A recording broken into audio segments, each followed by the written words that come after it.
করবে। ভালো চিন্তার মাধ্যমে বাকি মানুষদের কাছে এক অনুপ্রেরণার উদাহরণ হবে। সাধু সাধু, খুব ভালো প্রস্তাব মহারাজ। ভালো না ছাই, এটা কোনো পুরস্কার নয়। ছে, ভালো কাজ করা কি চারটিখানি কথা? মহারাজ, একটা অনুরোধ ছিল। তোমার আবার কি অনুরোধ? বলছিলাম, এখন আমাকে একটু বেরোতে হবে। আসলে আজ আমার নাতি নাতনিদের দল বাড়ি আসবে অনেক দিন পর, তাই ওই আর কি একটু গল্প আড্ডা খাওয়া দাওয়ার ব্যাপার আছে, এই আর কি। কোথাকার কোন রাজা এলো আমার? যখন ইচ্ছে আসবে, যখন ইচ্ছে যাবে, আর সেগুলো নাকি আমাদের মেনেও নিতে হবে। উফ, মন্ত্রী, এই হিংসুটে পানাগুলো কবে বন্ধ হবে তোমার বলো তো? তুমি যাও তো গোপাল। মানুষের ভালোবাসা পাওয়া, জনপ্রিয় হওয়া এত সহজ নয়। অনেক ধন্যবাদ মহারাজ। আমার তো বেশ গর্ব হয় তোমার জন্য, আর আমি চাই যে গোপাল আরো ভালো কাজ করে সেরা নাগরিক সম্মান পেয়ে এই কৃষ্ণনগরের মুখ আরো উজ্জ্বল করুক। নিশ্চয়ই মহারাজ, চেষ্টা করব। তবে পুরস্কারের কথা ভেবে আমি কোনোদিন কাজ করি না মহারাজ। যেটা আমার ঠিক মনে হয় তাই করি। এবার আমায় অনুমতি দিন, আমি আসি। বেশ বেশ, যাও যাও।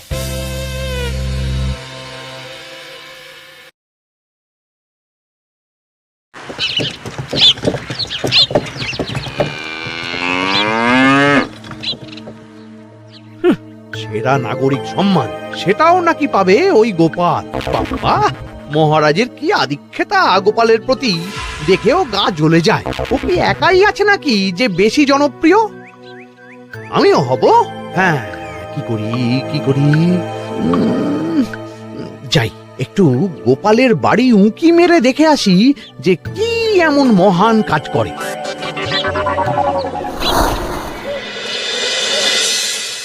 ও দিদা, শরবতটা দারুণ হয়েছে গো। হ্যাঁ, প্রাণটা জুড়িয়ে গেল। আর একটু খাবি নাকি তোরা? না না গিন্নি, বেশি শরবত খেলে বাকি কিছু আর খেতে পারবো না। তুমি বরং ওই তরমুজ, জাম, যা যা ফল এনেছি সব এনে দাও। আচ্ছা আচ্ছা, সেই ভালো।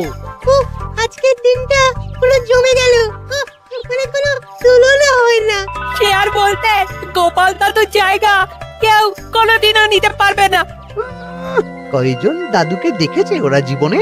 এসব তো আমিও খাওয়াতে পারি। বেশি বাড়াবাড়ি।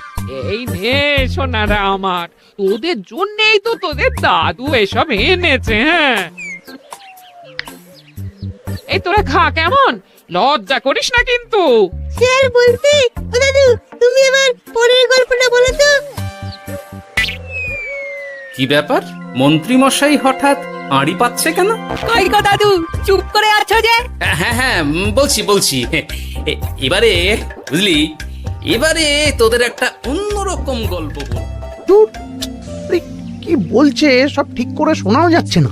আর একটু ভালো করে উঁকি দি।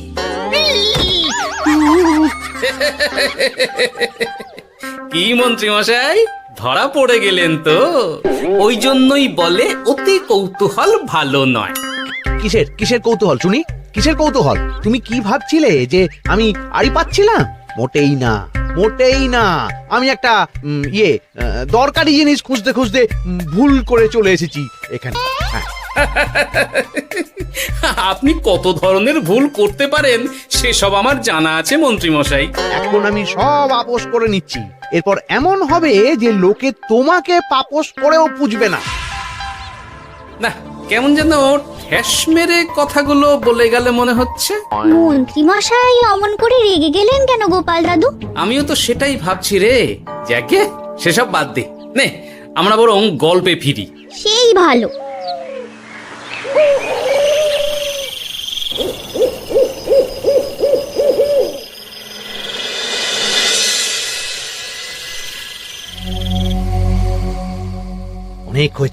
অনেক হয়েছে গোপালের গুণগান।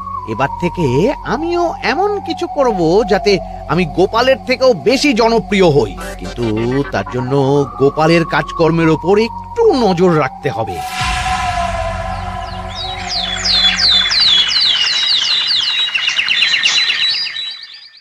শোন বটাঘটা, কয়েকদিন তোদের গোপালের ওপর পুরো নজর রাখতে হবে।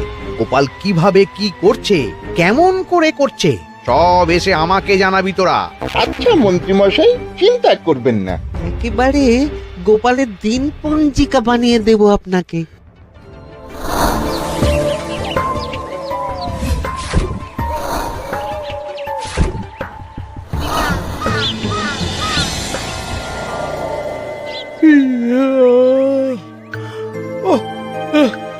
দুপুরের ঘুমটাও একটু ঠিক করে ঘুমোতে দিবি না রে তোরা? কি হয়েছে বল। আগে মন্ত্রীমশাই আপনিই তো বলেছিলেন। ঠিক আছে ঠিক আছে, ওহো বল কি হয়েছে। দেখে যা বুঝলাম গোপাল বড় উদার, পরোপকারীও। সে কাউকে ঠকায় না, আর নিজেও ঠকে না। হ্যাঁ, সবাই তাকে খুব ভালোবাসে। হয়েছে হয়েছে, বুঝেছি। এবার থাম তো। গোপাল পরোপকারী? হাহ, এতদিন ও ছিল, কিন্তু এবার আমার পালা।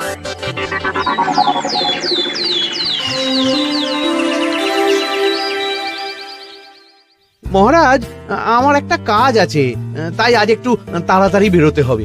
দয়া করে অনুমতি দিন। তোমার আবার আজ কি কাজ আছে? কেন মহারাজ, আমার কি কোনো নিজের কাজ থাকতে পারে না? আপনার যদি আমার উপর কোনো সন্দেহ থাকে, তাহলে আপনি নজর রাখতে পারেন। আহা মন্ত্রী, আমি কি সে কথা বলেছি একবারও? তাহলে এটা যদি গোপাল বলতো, তাহলে কি আপনি ওকে এত প্রশ্ন করতেন? এর মধ্যে আবার আমি আসছি কোথা থেকে? দেখছেন তো মহারাজ, কেমন আগ বাড়িয়ে ঝগড়া করতে আসে। ওহো, ঠিক আছে ঠিক আছে, মন্ত্রী তুমি যাও। ও কি, আবার কি হলো? প্রণাম করছো কেন? ভালো কাজ শুরু করার আগে আপনার আশীর্বাদ নিয়ে নিলাম মহারাজ।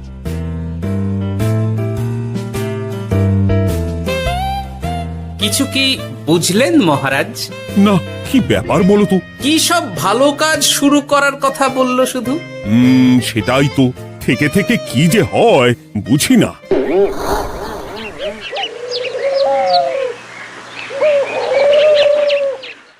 তা বলেছিলাম, সব মনে আছে তো? আজ থেকে তোদের কাজ হলো শুধু আমার গুণগান করা, লোকের কাছে আমার কাজের প্রশংসা করা। আচ্ছা মন্ত্রীমশাই। আপনি যেমন বলেছেন ঠিক তেমনটাই হবে।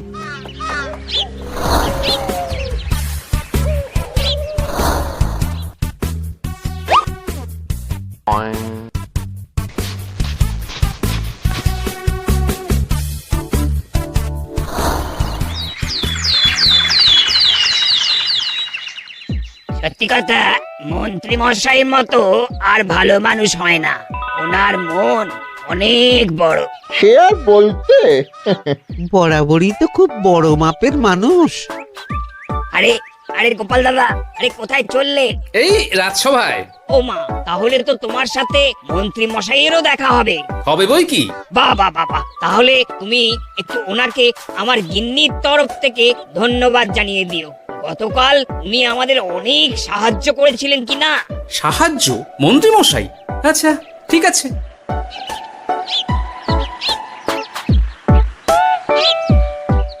কিরে, কোথায় যাওয়া হচ্ছে সব? আজকাল তো তোদের দেখতেই পাওয়া যায় না, বাড়িতেও গল্প শুনতে আসিস না তোরা। কি করে যাবো বলো তো গোপাল দাদু, সময় হয় না তো। সে কি কথা, খুব চাপ চলছে নাকি? না না, সে কথা নয়। আসলে মন্ত্রী মশাইয়ের বাড়িতে একবার ঢুকলে খাওয়া দাওয়া গল্প খেলা সবকিছু সেরে বেরোতে বেরোতেই অনেক দেরি হয়ে যায়, তাই আর তোমার বাড়িতে যাওয়ার সময় হয় না। মন্ত্রী মশাইয়ের বাড়ি? ও, মন্ত্রী মশাই মনে হয় ভালোই সবার মনে জায়গা করে নিচ্ছে। যাকে ভালো কথা, সবার ভালো হলেই ভালো। তা মন্ত্রী, চারপাশ থেকে তো তোমার নামে বেশ ভালো ভালো কথাই শুনছি। খুব ভালো, খুব ভালো। এইভাবেই মানুষের পাশে থাকো সব সময়। এখন তো গোপালের থেকেও সবার মুখে তোমার নামই আগে আসে। বেশ হয়েছে, এটাই তো চাইছিলাম। গোপালকে ছাপিয়ে গেল মন্ত্রীর কাজ, সকলের মুখে তাই ওর নাম আজ। ও কি গোপাল, তুমি এত চুপচাপ কেন? সবাই এখন আমায় বেশি ভালোবাসে, এতে কি তোমার কোনো অসুবিধা হচ্ছে গোপাল? অসুবিধা? কি যে বলেন মন্ত্রী মশাই, এটা তো খুব ভালো কথা। তবে কি বলুন তো, মানুষ যত তাড়াতাড়ি মাথায় তোলে, কিছু হলে ঠিক তত তাড়াতাড়ি মাথা থেকে নামিয়ে দেয়। মানে কি বলতে চাইছো?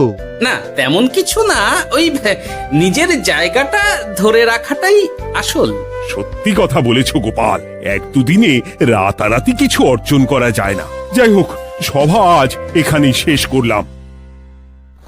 না, এখন আর কারোরই আমাকে প্রয়োজন নেই মনে হয়। সবাই তো মন্ত্রীমশাইয়েরই জয়গান করছে, তবু যেন কেমন খটকা লাগছে আমার।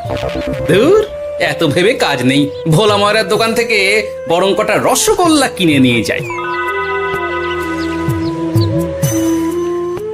ওই গো, আমাকে গোটা 10 রসগোল্লা দাও তো। রসগোল্লা তো হবে না। কি হবে না? এই তো সামনে রাখা দেখতে পাচ্ছি। ওগুলো ওই মন্ত্রী মশাইয়ের জন্য রাখা আছে। ওগুলো ছাড়া তুমি অন্য কিছু বলো, আমি দিচ্ছি। না থাক, কিছু লাগবে না।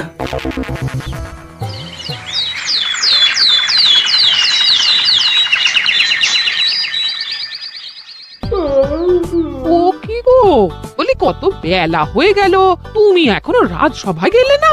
কদিন ধরে দেখছি কিছু হয়েছে, আর তোমার রাজসভায় বলি যেতে ইচ্ছে করে না বুঝি? না না, সেরকম কোনো ব্যাপার নয় গিন্নি। আমি দেরি করে যাই কি তাড়াতাড়ি, কোনো কিছু তো আর কারো জন্য থেমে থাকে না। বলো গিন্নি, মন্ত্রী মশাই তো আছেন, তাহলেই চলবে। এ আবার কেমন কথা?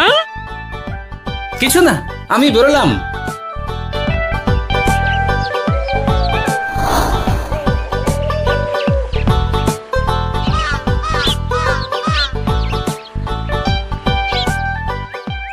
কিরে, তোরা সব এখানে দাঁড়িয়ে কেন?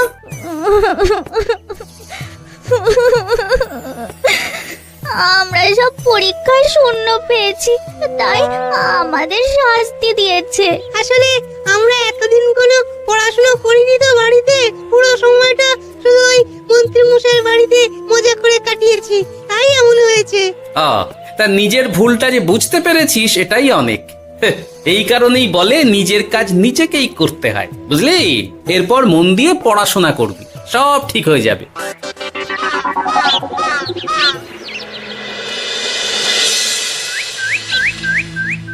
ও কি গো ভোলা ময়রা, এমন মুখ বেজার করেছো কেন? আর কি বলি গোপাল দাদা, খদ্দের একটাও নেই। বসে বসে শুধু মাছি তাড়ানো ছাড়া আর কোনো কাজই নেই। কেন, হঠাৎ এমন কেন হলো? এই মন্ত্রী মশাইয়ের জন্য উপকার করে দেওয়ার নাম করে আমাকে দুধ থেকে ছানা মেখে দেওয়ার কথা বলেছিল। আমিও খুশি মনে রোজ দুধ পাঠিয়ে দিতাম ওনার বাড়ি। তারপর? আসলে ওই মিষ্টি বানানো তো আর চারটিখানি কথা নয়, আমার সুবিধাই হতো। হঠাৎ খদ্দেররা সব জানানো শুরু করলো মিষ্টির স্বাদ পাল্টে গেছে, মান কমে গেছে, আর শরীর খারাপ হচ্ছে, এই সব। না না না, এ তো খুব খারাপ ব্যাপার। তার জন্যই তো আমি ওই মন্ত্রী মশাইকে উপকার করতে বারণ করে দিলাম। কিন্তু খদ্দেররা তো এখন আর বিশেষ করে আসতে পারছেন না। এখন তুমি ভরসা, এখন তুমি আমায় উপকার করতে পারো। হ্যাঁ, বলো না কি করতে হবে। তোমাকে তো সবাই খুব মানে। তুমি যদি ওই মিষ্টি খেয়ে সবাইকে বলো যে আমার দোকানের মিষ্টি ভালো, তাহলেই একমাত্র ওই আমার আবার বিক্রি শুরু হবে। বেশ।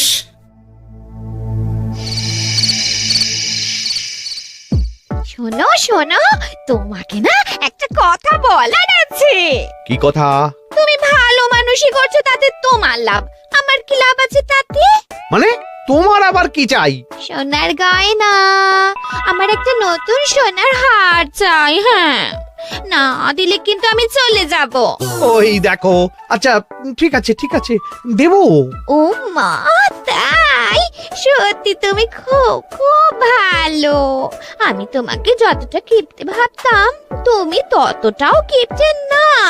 না গিন্নি, তোমার গয়না আমি গড়াবো, কিন্তু খরচ আমি করব না। যাকে বলে মাছের তেলে মাছ ভাজা। সে আবার কি করে সম্ভব? তুমি দেখোই না।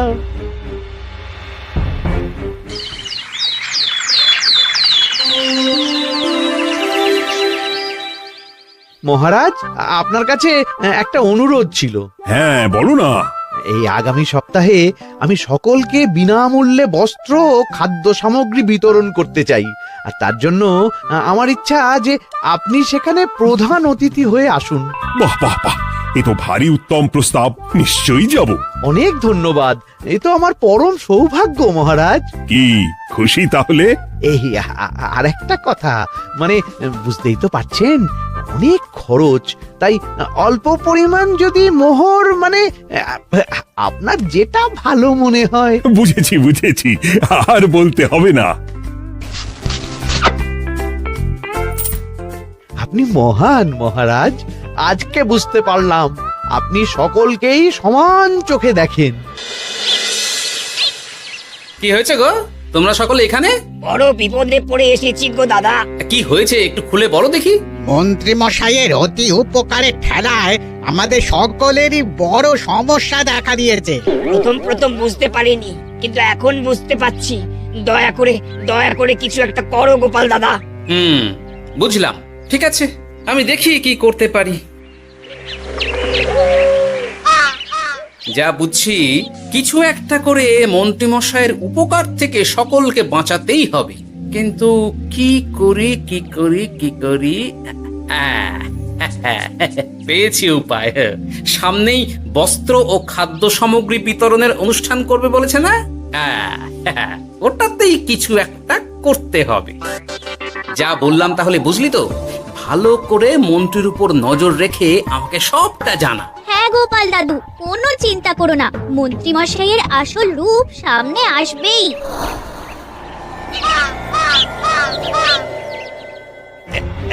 এই নে আগাম কিছু মোহর। সামনের অনুষ্ঠানের জন্য সব থেকে খারাপ মানের কাপড় ও আনাজপাতির বায়না দিয়ে আসবি। বাকি যেটুকু দাম থাকে সেটা আমি অনুষ্ঠানের দিন দিয়ে দেবো। আচ্ছা মন্ত্রী মশাই। মন্ত্রী মশাইয়ের চালাকিটা একবার দেখলি? বিতরণের নাম করে সব খারাপ জিনিসগুলো বিতরণ করার তালে আছে। খুব ভালো কাজ করেছিস। এখন বরং তোরা যা, আমাকে একটু বেরোতে হবে, বুঝলি? আচ্ছা দাদু।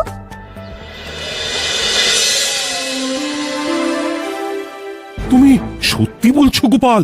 এত বড় বিশ্বাসঘাতকতা! আমার থেকে মোহর নিয়ে, আমার হাত থেকে উপহার নিয়ে আমার প্রজাদেরই ঠকানো। এখনই তাহলে ওই মন্ত্রীকে ডেকে এনে শাস্তি দেওয়া হোক। না মহারাজ, মন্ত্রী মশাই যে শুধু আপনাকে ঠকিয়েছে তা নয়, মানুষের ভালোবাসারও দাম রাখেনি।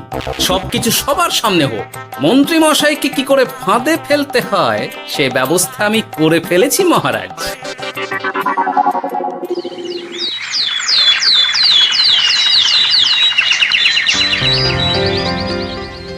যাক বাবা, এই সুযোগে প্রচুর মোহর হাতে চলে এলো।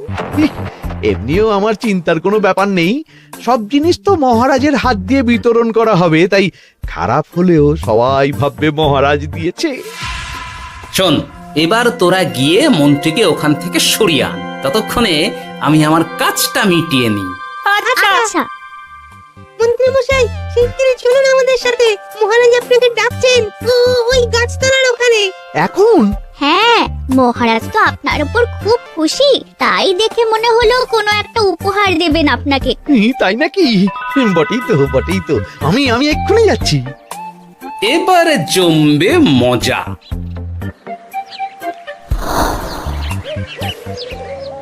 কই দেখি, কেউ তো কোথাও নেই।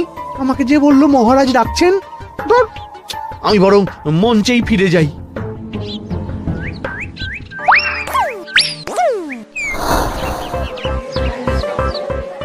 মন্ত্রী মশাই, আমরা চলে এসেছি।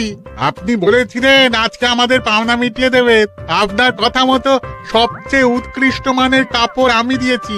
হ্যাঁ মন্ত্রী মশাই, আমিও একদম ওই টাটকা শাকসবজি, মাছ, মিষ্টি সব দিয়ে থলি ভরিয়ে দিয়েছি। এবার দামটা মিটিয়ে দিন। দুজনের মিলিয়ে হয়েছে ওই 1000 মোহর। বাহ মন্ত্রী বাহ, তুমি এত ভালো ভালো জিনিস বিতরণ করছো, আমি তো বিশ্বাসই করতে পারছি না। মোটাই না, আমি অত দাম দিতেই পারবো না। আমি তো ভালো জিনিস দিতে বলিনি, আমি বলেছিলাম সব থেকে খারাপ জিনিসগুলো দিতে। কি বললেন মন্ত্রী মশাই? এই রে, এই ধরা পড়ে গেলাম মনে হয়। তোমার এত বড় সাহস! তুমি আমার রাজ্য থেকে এইভাবে মানুষকে ঠকাবে? আমায় ক্ষমা করে দিন মহারাজ, আমি ইচ্ছা করে এমন করিনি। আর আমি কোনো কথা শুনতে চাই না। উপকারের নাম করে তুমি আমার প্রজাদের যা অপকার করেছো সব আমি জানি। তোমাকে শাস্তি পেতেই হবে। প্রহরী, বন্দি করো মন্ত্রীকে। মহারাজ আর হবে না, আর হবে না মহারাজ, আর হবে না। ওই জন্যই বলে